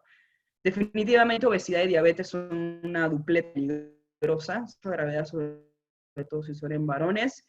El comportamiento de los marcadores inflamatorios es lo igual, muy similar a lo que se ha visto en otras partes del mundo, mucha linfopenia, elevación de tiroides D, ferritina. Hay muchos estudios que se están realizando, está evaluando la población, su comportamiento y para terapia. Y complicaciones que hemos visto es tromboembolismo pulmonar, es muy común. Además de eso, hemos observado casos de reactivación de tuberculosis pulmonar e histoplasmosis diseminada en pacientes que han recibido tratamiento, sobre todo que en el sistema inmune. Y quiero recalcar esto es porque tuberculosis e histoplasmosis son enfermedades tropicales de la región, endémicas de nuestro país. Muchos pacientes desarrollan infecciones nosocomiales, la estancia en UCI es prolongada, es cruenta, requiere mucho trabajo de toda la unidad y del personal de salud, y el paciente al regresar a sala nos encontramos que tiene este síndrome de debilidad post-UCI, en donde hay atrofia muscular, encamamiento, hay diferentes, es un arcoíris de neuropatías que el paciente tiene y requiere mucha terapia física y rehabilitación, la recuperación de los pacientes críticos. Nosotros en el Hospital Santo Tomás tenemos una cohorte de pacientes VIH. Como ustedes saben, en Panamá es una de las prevalencias más altas de la región, y por supuesto, aunque inicialmente en Asia y en Europa y Estados Unidos no se habla, esto tiene que ver con el control de las enfermedades crónicas. Se ha visto que la mortalidad es mayor en los mayores de 70 años, y si tienen comorbilidades, pues esto se suma. Y interesante, en pediatría se ve un mayor predominio de síntomas gastrointestinales y por supuesto del PIMS, que más adelante les voy a hablar. A pesar de esto, la letalidad es del 2%, y lamentablemente el RT sigue siendo mayor de 1. ¿Por qué hablo mucho de comorbilidades? Porque los pacientes vienen con premios, usualmente uno o más. La principal comorbilidad que estamos observando son enfermedades renal crónica en hemodiálisis, y esto es un problema de logística, porque muchos son de los programas de hemodiálisis, mucho diabético, mucho obeso, y estas diabetes son pacientes que están debutando, desconocían que tenían diabetes e ingresan en cetoacidosis diabética o estado hipersmolar, y pacientes con secuelas de enfermedad cerebrovascular, hipertensiones descontroladas, buena cantidad de pacientes de VIH, tuberculosis, y nuevamente esto tiene que ver con el perfil de pacientes que yo recibo en mi institución y en otras instituciones del Ministerio de Salud en el interior del país. Hay recordar que hay algo que probablemente no se ha estudiado a fondo. En este momento hay varios proyectos que un grupo de neumo yo estoy trabajando, que es la enfermedad pulmonar post-tuberculosis. No sabemos realmente el impacto de todos estos sobrevivientes de tuberculosis, no quedan con un pulmón normal, y los pacientes que vienen aquí con tuberculosis pues tienen un curso largo, con un shedding de virus prolongado, mucha enfermedad autoinmune, principalmente el lupus, y por supuesto los pacientes con cáncer. Importante de estas comorbilidades, los pacientes no sabían que las sufrían, o si las sabían, no tenían ningún control médico, y el tercer escenario es que por la pandemia dejaron de acudir al sistema de salud. Pero tenemos que recordar que Panamá no era un paisano. Panamá venía arrastrando un montón de problemas sociales y de salud, a pesar de que somos 4 millones de personas y un poquito más. Tenemos muchas enfermedades, tanto infecciosas como crónicas. Recuerda que la expectativa de vida en nuestro país es de 75 años en los varones, 81 años en las mujeres, y que muchas cosas han pasado, han mejorado, se ha invertido en salud, en educación, pero fíjense, nuestras causas de muerte son enfermedad isquémica crónica, enfermedad cerebrovascular isquémica, Alzheimer, diabetes, enfermedad renal crónica. ¿Y por qué quiero recalcar esto? Porque la gente ya de por sí venía muriéndose de estas enfermedades, y todo esto son factores de riesgo para complicación de COVID-19, lo cual nos pone a pensar con respecto al comportamiento de la epidemia en nuestro país. Y por supuesto, la enfermedad por VIH y SIDA, que sigue siendo una carga importante, y probablemente esto puede cambiar algunas decisiones de uso de terapias que modifican la respuesta inmune a COVID, la probabilidad de vacunas, dependiendo de lo que del mecanismo de vacuna que se va a utilizar. Y si hablamos de muerte con disfunción que puede causar el COVID, pues le vamos a tirar leña al fuego. Pero a pesar de que somos una población con enfermedades crónicas, con carga de enfermedad, a pesar de todo, nosotros seguimos siendo la tercera letalidad más baja de América Latina, incluso de algunos países que son considerados como primer mundo. Y eso es lo que les quiero hablar de hoy, porque mucho se habla en las noticias de vacunas, de tratamientos, pero yo les voy a presentar aquí las historias de diferentes hospitales, tanto de la ciudad de Panamá como del interior del país, desde sus primeros casos, los retos que están pasando y cuál va a ser el futuro. Comencemos con el Hospital Nicolás Solano de La Chorrera. El primer caso fue reportado en marzo de 2020 y en ese momento solamente eran internistas, el grupo, y una doctora, la doctora Lilia Bernal de neumología. No estaban de todo preparados. Recuerden que el Hospital Nicolás Solano es un hospital vetusto, igual que el de nosotros, bueno, no tanto, y actualmente cuenta con un team de 3 neumólogos, 4 internistas y 2 intensivistas. Después de estos meses de lucha y de solicitar apoyo a las autoridades, por suerte cuentan ya con un grupo de médicos generales que ayudan durante los turnos y tienen un buen grupo de médicos internos que son voluntarios en la atención de pacientes con COVID. En la primera vuelta, que la doctora Bernal me comentaba que fue su peor momento, tenían que pasarle visita a 80 pacientes por día, y recuerden que eran pocos médicos. En algún momento vino una baja y pudieron salir a realizar otros procedimientos, y al tener una respuesta activa el sistema, se logró tener una unidad de cuidados intensivos más equipada, se pudieron conseguir ventiladores mecánicos, y como ven en esta imagen, en donde tienen un EPP completo en pacientes que están recibiendo una forma de oxigenación especial que se llama oxígeno de alto flujo, y esto es porque tener un paciente con este equipo genera aerosoles, y por eso tienen este equipo con N95. En la segunda vuelta, a pesar de que estaban más equipados, resulta que varios miembros del team estaban enfermos. Lamentablemente, soldados caídos, 2 internistas, un neumo, lo cual aumentó la carga laboral, y aproximadamente están viendo de 94, y de anoche que conversamos 100 pacientes al día. Cuentan con 6 salas de la unidad COVID, y por el volumen de pacientes, porque recuerden, somos una población con enfermedades crónicas, todo lo demás sigue viniendo, tuvieron que abrir la consulta externa del hospital para atender pacientes, y esto incluye una UCI nueva para los pacientes, donde hay 6 camas y tienen 2 intensivistas. Limitantes que discutimos, pues, es la falta de personal, y como es un hospital viejo, pues hay faltas de tomas de oxígeno en la pared, y a veces hay tantos ventiladores conectados que simplemente el sistema no da más. Y una frase que me gusta compartirlo es esto, de que lo que me decía la doctora, los internistas han estado desde el inicio con los neumólogos trabajando, y sin ellos realmente no hubieran podido lograr sacar a tantos pacientes. Varias curiosidades clínicas que me decían, ellos han visto familias enteras de indígenas hospitalizados de Lomacoa, todos, 10, pum. Últimamente le están llegando los pacientes graves con enfermedad pulmonar muy extensa y en personas menores de 50 años, y han observado complicaciones muy serias como arritmias y miocarditis, y muchas veces muertes súbitas en pacientes en fase de recuperación, pacientes que ya estaban sin medicamentos, simplemente recibiendo su terapia física, sus profilaxis con anticoagulación, y muerte súbita. Lamentablemente, en la mayoría de los hospitales del país no se están realizando autopsias. Han contado con un fuerte equipo de terapia física y rehabilitación que los ha ayudado mucho, en los que les comenté de esta debilidad post-UCI, y hasta hace 3 semanas ellos manejaban a todos sus pacientes solamente con corticoides intravenosos, pero, y a pesar de eso han tenido una buena historia de éxito. Recientemente comenzaron a colocar pacientes de acuerdo al protocolo con tocilizumab e inmunoglobulina humana, y están midiendo valores de interleuquina 6 para tomar esta medición, y ella me hablaba del doctor Mujica, que ha participado de manera activa en las solicitudes al Ministerio de Salud por el medicamento. Y esta es una imagen dramática. Esta era la sala de COVID al inicio. Fíjense, no había mayores tomas, ni monitores, y estaba todo como vacío, no había ventiladores mecánicos, y 4 meses después tenemos una unidad prácticamente completa con toda la protección adecuada, con unidades, monitoreo, y además del personal ya experimentado y con la capacidad de responder a la pandemia. Otra institución importante que quiero mencionar es el Instituto Oncológico Nacional.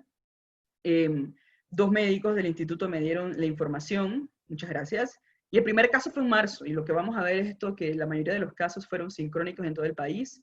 Hasta el momento van aproximadamente 106 casos de pacientes del Instituto Oncológico que han adquirido COVID-19, hasta el día de ayer, 19 fallecidos. Y lo que ellos han realizado es un control estricto porque ellos quieren lograr de que el ION sea un hospital libre de COVID para evitar la transmisión de esta infección a esos pacientes que reciben quimioterapias ambulatorias, múltiples procedimientos ambulatorios, y que es una población de alto riesgo, que la literatura lo ha demostrado. Así que en la entrada ellos tienen esto, que es como un triage, en donde se evalúa a las personas, no pueden entrar familiares, y el paciente entra, en ocasiones, dependiendo del estado de salud, acompañado con una persona, se toma temperatura, y en la parte de afuera tienen estas carpas en donde van a recibir los pacientes sintomáticos respiratorios. Lo que ellos están haciendo es una consulta externa mixta, en donde atienden por teléfono y presencial, y todos los pacientes son hisopados, si van a ser hospitalizados, si necesitan algún procedimiento quirúrgico. Recordar que los pacientes que requieren cirugía y tienen COVID, la mortalidad se ha demostrado que aumenta mortalidad postquirúrgica. El problema, como que yo hablaba con el doctor Castillo, es que no tienen un programa de evaluación periódica al personal, lo cual es una debilidad. Y lo que han hecho para que los pacientes no tengan que recibir estas quimioterapias ambulatorias es una modificación de los esquemas de quimioterapia. Los realizan de manera más espaciada, menos tóxicos. Sin embargo, él me dijo, quote me on this, ha habido proporcionalmente un descenso en la administración de quimioterapias de un 30-60% a lo largo de la pandemia. ¿Qué pasará luego de la pandemia en la situación de cáncer de Panamá? Pues habría que ver. Y bueno, se han realizado muchas regulaciones en el área de quimio. Esto solamente para que observen el área de la carpa, cómo están los pacientes con la distancia apropiada, con protección facial y respiratoria. Y este es el fabuloso team de la unidad de quimioterapia, en donde tienen todo el equipo de protección personal.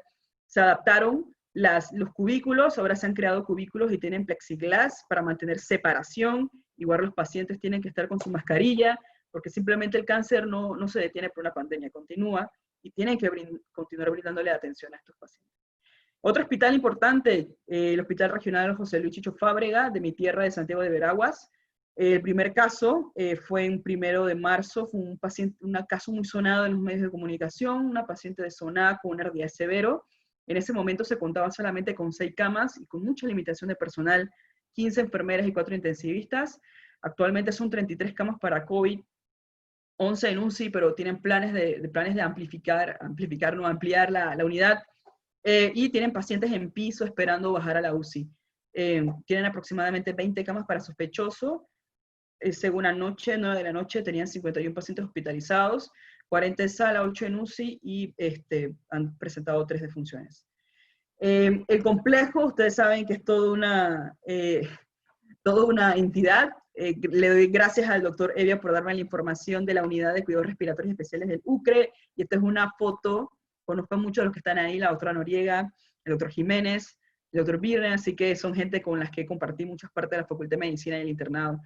Inicialmente veían aproximadamente de 25 a 60 pacientes por día, actualmente es algo multidisciplinario y según especialidad, y los números son extraordinarios, que ven por día geriatría de 125 a 150 pacientes, medicina más de 70 pacientes también actualmente, y tienen cada unidad su forma específica de trabajar, de turnos de acción diario intercalados, igual que neumología tiene sus 14 camas, más de 10 a 15 pacientes en sala, más las interconsultas generadas, y ellos mantienen censo, aunque no utilizan mucho oxígeno por cánula de alto flujo, se utilizan CPAP. Nuevamente en el complejo tienen es un centro de investigación, no solamente desde el punto de vista de las terapias respiratorias, sino de diferentes terapias, y están haciendo una labor titánica, y están bajo la lupa pública, y sé que mucha información no se maneja, pero bueno, agradezco al doctor Evia por la información que me pudo brindar. Quiero hablar del Hospital Manuel Amador Guerrero. Es una de las instituciones que más ha sufrido. Miren esta fotografía en la parte superior, y como me decía mi colega Pachar, este es el único hospital público de la provincia de Colón y no estaba listo. Cuando llegó el primer caso, el 14 de marzo, no tenían sala para COVID, el paciente tuvo que estar 48 horas en las urgencias, y tenían una sala de positivos, actualmente, 10 camas con 4 camas de UCI, y tienen por lo menos 90 camas en una sala regular y 11 camas de UCI porque hay un montón de comorbilidades, lo cual aumenta la gravedad de estos casos. Lo que me comentaba la colega es que hay una gran dedicación del equipo, pero el problema es que están llegando esta última semana hasta 24 admisiones al día. No tienen ya ventiladores mecánicos, no cuentan con oxígeno de alto flujo, cánula de alto flujo en este hospital. Solo máscaras para CPAP.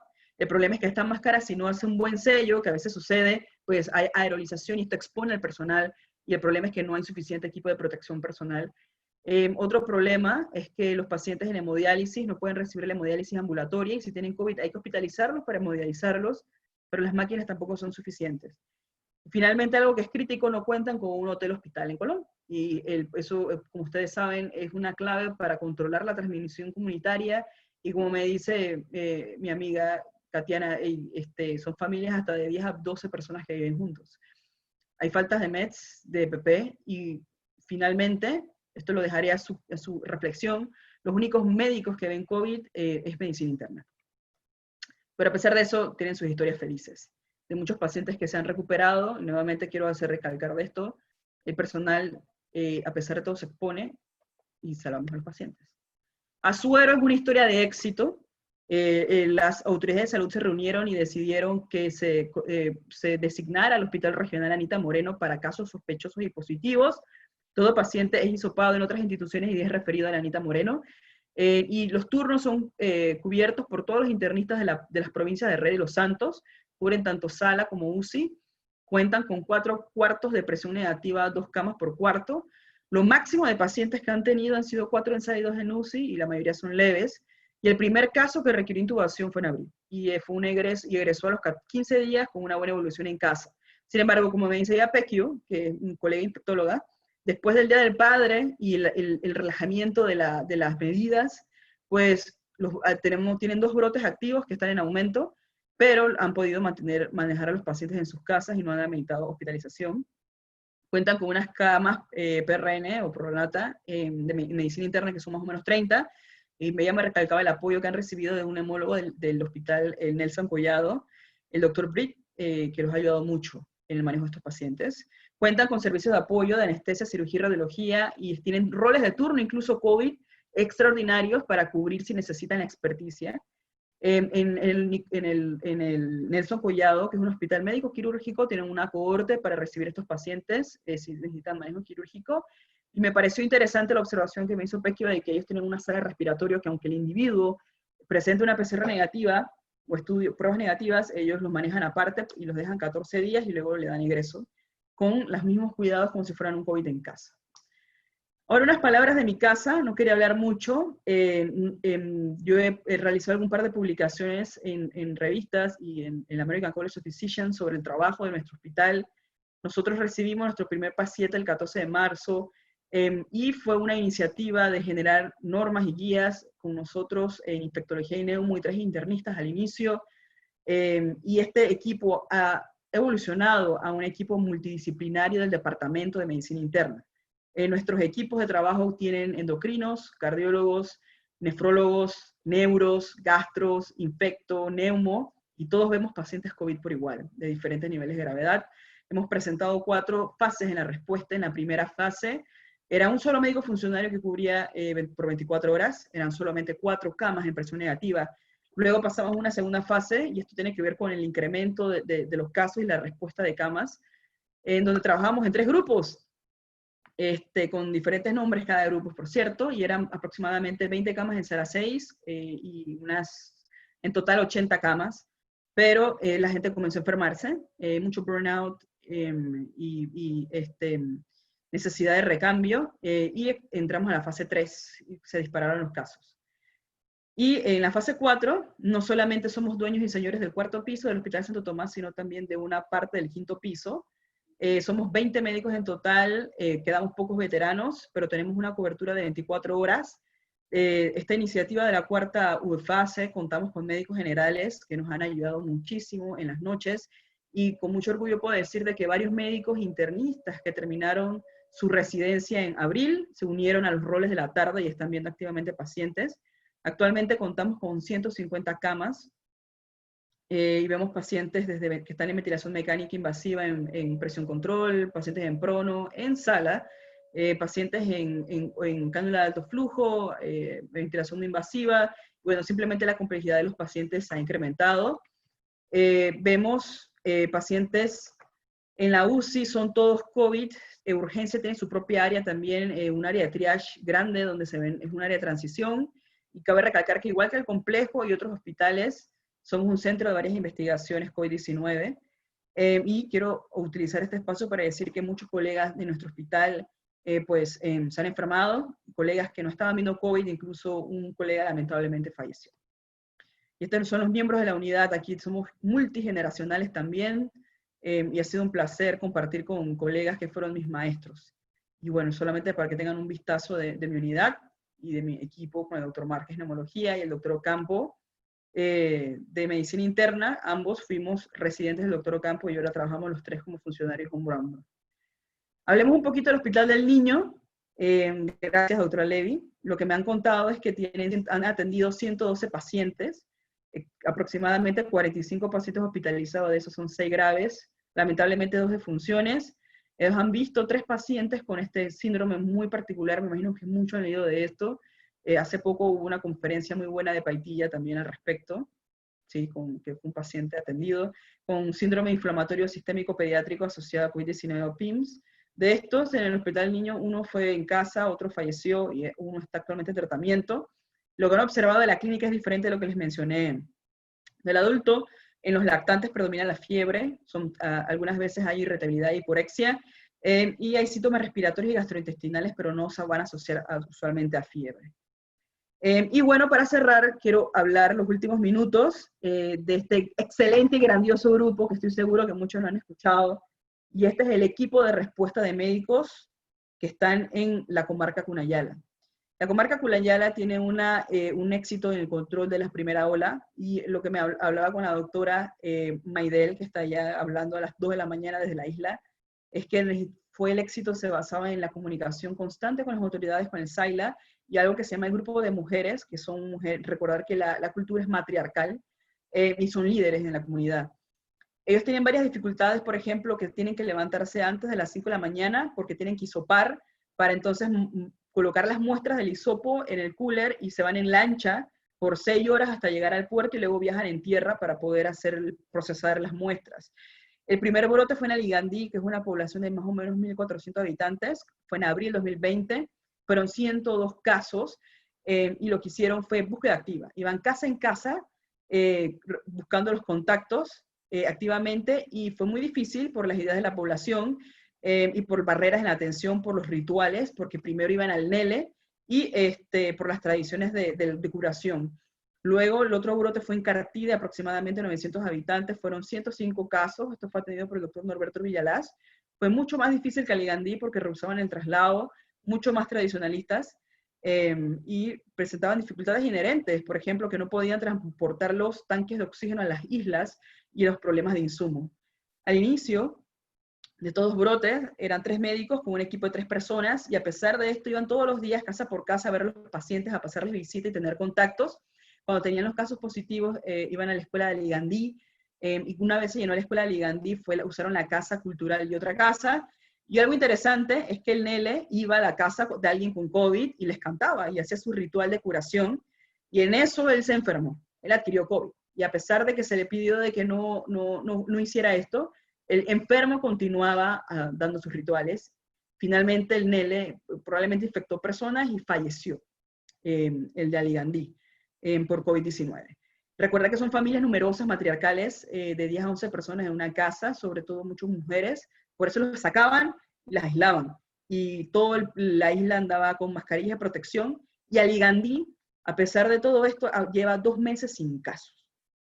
Y el trabajo sigue siendo increíble. Aquí vemos la doctora que está con el avión de Senafrón. Ellos, cuando los pacientes se iniciaban con hipoxemia, desaturaban, se los tenían que transportar en vía aérea rápidamente, y aquí en el Hospital Santo Tomás recibimos muchas de estos transportes. Este es el contact tracing que muchos han dicho, buscar los contactos casa por casa con su equipo de protección personal bajo lluvia, donde hacían en la escuela de Aligandí, donde hacían las evaluaciones. En varias escuelas, tanto en Aligandí y en otras islas, colocaron estos módulos para realizar los hisopados a la población, y como ven, ambos individuos estaban con sus mascarillas de tela, y esto es lo que hacían, buscar activamente, claro, no podemos decir en una población de 1 millón esto, pero esta es la historia de éxito de Aligandí. Iban uno por uno, le ofrecían las mascarillas, hacían la entrevista, cuántos fueron los contactos, positivos sacaban, y no importaba si llovía, si tenían que cruzar ríos, charcas, si tenían que transportarse en lancha por horas para llegar a las comunidades. El equipo de médicos de la comarca hicieron este trabajo, y como ven, la situación de salud y de pobreza es increíble. La falta de algunas medidas de higiene básica, de agua potable, y la población muy joven, pues se logró hacer este éxito. Aquí nuevamente las doctoras en donde hacían la atención de los pacientes, y todas las dificultades que tuvieron que pasar y que siguen pasando. Lamentablemente hay un brote que está en curso. El primer caso fue detectado el 16 de julio. El problema es que es en Ustupu y Ogopsupu, y es una población significativamente mayor que en las otras. Es una comunidad más grande y más abierta. Y el problema es que anoche, cuando yo hablaba con la doctora, ellos fueron a Ustupu y pusieron esta carpa y vieron el primer paciente. Esta es una foto. Tienen sus toquecitos que movieron en la lancha, pero cuando fueron a Ustupu les cerraron las puertas de la comunidad y les pusieron maderas. Saben que hay casos, hicieron 45 hisopados, y de esos 43 positivos, y lo que describe algunos miembros de la comunidad es que hay muchas personas con una infección respiratoria. Están en la isla en este momento, pero no tienen insumos ni el personal, y están en estas carpas improvisadas. Trataron de trasladar a 2 pacientes ayer al Senan.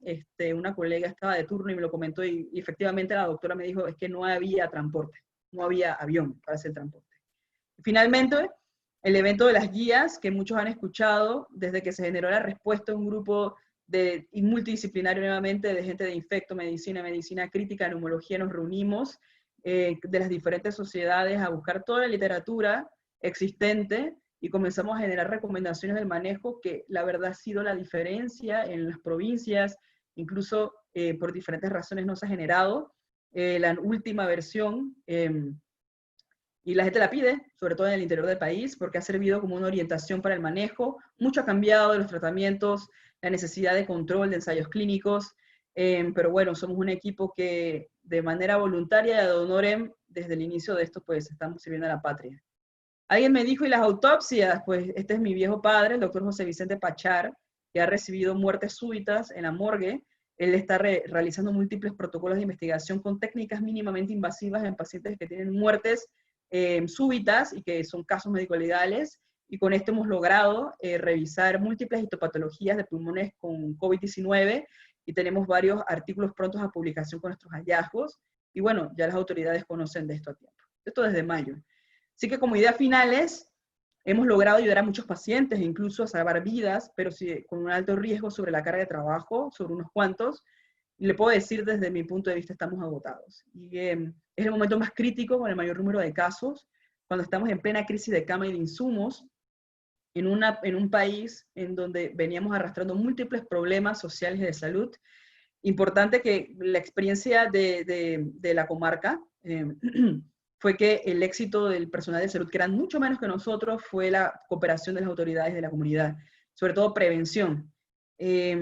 Recordar, y aprovecho el momento, de que varios colegas y amigos personales están en la unidad de cuidados intensivos, colegas de muchos de ustedes que escuchan esta conferencia incluso han muerto, familiares, y que a pesar de toda la ciencia no tenemos tratamiento. Estamos haciendo ciencia a pesar de la carga de trabajo, tratando de entender la enfermedad de nuestro país, porque nuestra población no se compara a la de Alemania, ni a la de China, ni a la de Japón, somos diversos, pero a pesar de esto, por el tipo de noticias, el tipo de información que circula, el falta de control de información, pues la ciencia está sufriendo en nuestro país, y la credibilidad del personal de salud también está en riesgo. Así que el futuro todavía tenemos que forjarlo nosotros y seguir adelante. Así que quiero darle las gracias a los médicos que me dieron sus historias, su información, doctor Evia, doctora Bernal, doctora Natalie Buitrón, doctor Castillo, Jacqueline Levy, la doctora Katiana Castillo, Madeline Pecchio, la doctora Amarelis Cumbrela, y por supuesto a todo el equipo de respuesta de COVID-19 de la comarca Cunayala, a todos y a sus equipos, muchas gracias por el trabajo que han estado haciendo. Y nuevamente, pues, seguimos adelante. Si alguien quiere conversar conmigo, me puede escribir un correo electrónico, y esta es la señora Luisa, que es la que alimenta a todos los residentes y médicos funcionarios afuera del Hospital Santo Tomás. Muy bien, no sé si doctor Walter tiene alguna pregunta, algo para discutir.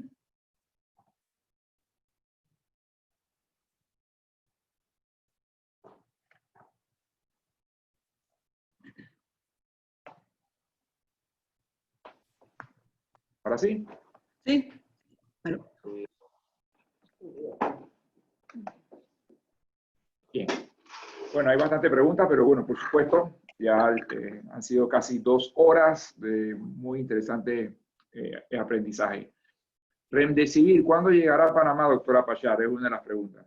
Bueno, justamente yo he participado en la elaboración de las solicitudes por parte de la Sociedad de Enfermedades Infecciosas para Remdesivir, y pronto, esperamos que sea pronto. Además, en Panamá es uno de los países latinoamericanos que va a participar del ensayo Solidaridad, que es para evaluar diferentes medicamentos y con eso el Remdesivir.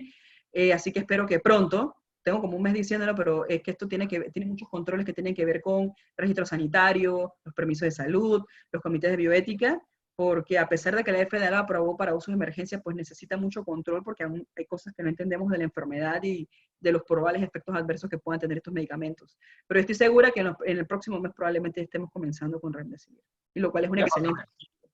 Ya falta menos. Doctora, ¿qué informe nos tiene de la comarca Nove Buglé? ¿Cómo está la situación allá? Es otra de las preguntas.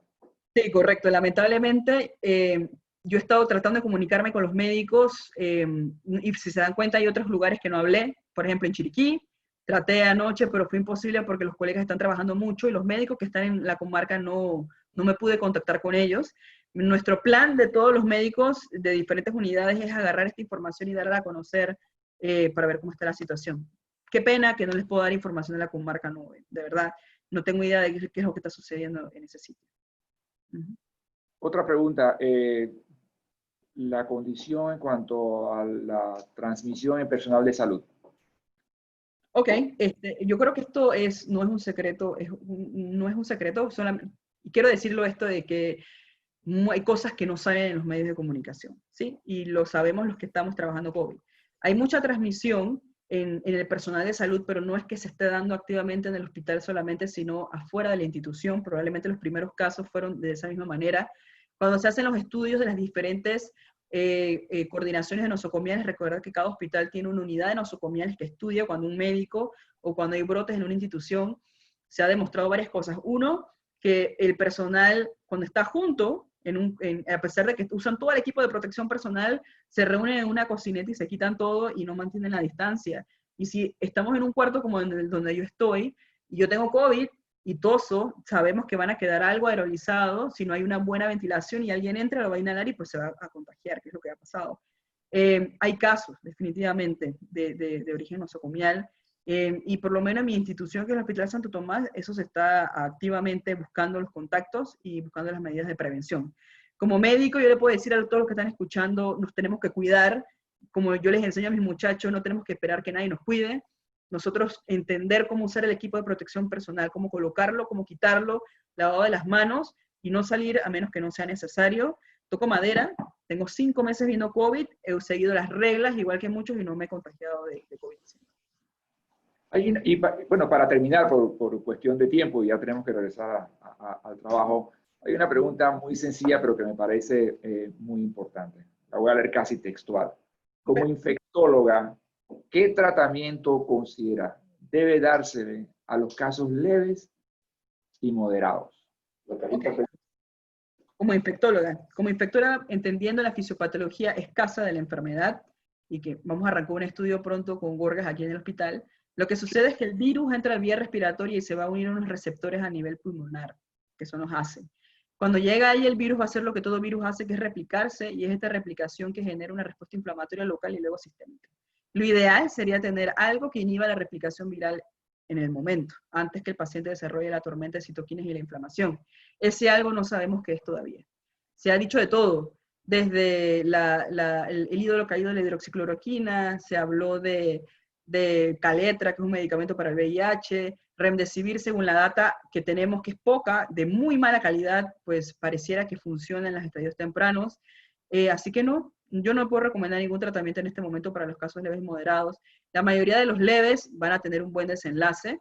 Lo que se está estudiando es saber cómo, como clínico, determinar cómo yo puedo saber qué paciente va a evolucionar o la probabilidad de mala evolución. Definitivamente, cuando el paciente ya desarrolla la inflamación pulmonar, el virus no tiene nada que hacer, es todo nuestro cuerpo exagerado. Esto no es único de COVID. El virus, perdón, se llama SARS-CoV-2, es lo que sucede en ANTA, es lo que sucede en MERS, es lo que sucede en ébola, en dengue, en leptospirosis, en donde hay una parte de reacciones exageradas del sistema inmune o en la reconstitución inmune de tuberculosis y queremos controlarlo. Y hay varios mecanismos, desde corticoides, y es muy buena la evidencia del uso de corticoides en este momento. Y los marcadores que utilizamos de inflamación, pues ya ustedes lo conocen, dímero D, ferritina, de hipoxemia, que nos marca de que no hay un buen intercambio de oxígeno. Y por supuesto, se están investigando un montón de inmunomoduladores, como los anti-JAK2, los que son anticuerpos monoclonales, como creo que el bevacizumab. Se está investigando el tocilizumab, que estamos utilizando bastante, y el uso de inmunoglobulina es lo mismo, es el mecanismo de control inmune. Pero no queremos llegar a eso. En enfermedades infecciosas lo que queremos es evitar que la gente se infecte. Así que lo que queremos es prevenir. Y si es algo temprano, que tenga indicación, pues un antiviral. Pero lamentablemente, y los invito a leer Historia de la Medicina, en las enfermedades virales, esa es la historia. No hay tratamientos específicos para los virus. Y muchas veces lo que se brinda es manejo de soporte. Como dengue es fatal, ébola es fatal, Marburg, machupo, fatal, y no tenemos nada que ofrecer. Y hay mucho en investigación, igual que en COVID-19, pero no hay un tratamiento específico todavía. Yo espero que sí. Yo espero que en algún momento yo les pueda recomendar, así como yo digo, bacteremia por estafilococo aureus sensible, dale oxacilina, eso, no hay problema. Pero no estamos en ese punto todavía. Bueno, muy bien. Ha sido un estupendo mediodía. Muchísimas gracias. Antes de irnos, queremos recordarles que mañana es el día de urgencias y cuidados intensivos. Así que lo esperamos mañana a las 12:30. Y nuevamente, muchísimas gracias por haber estado con nosotros. Nos vemos mañana. Gracias.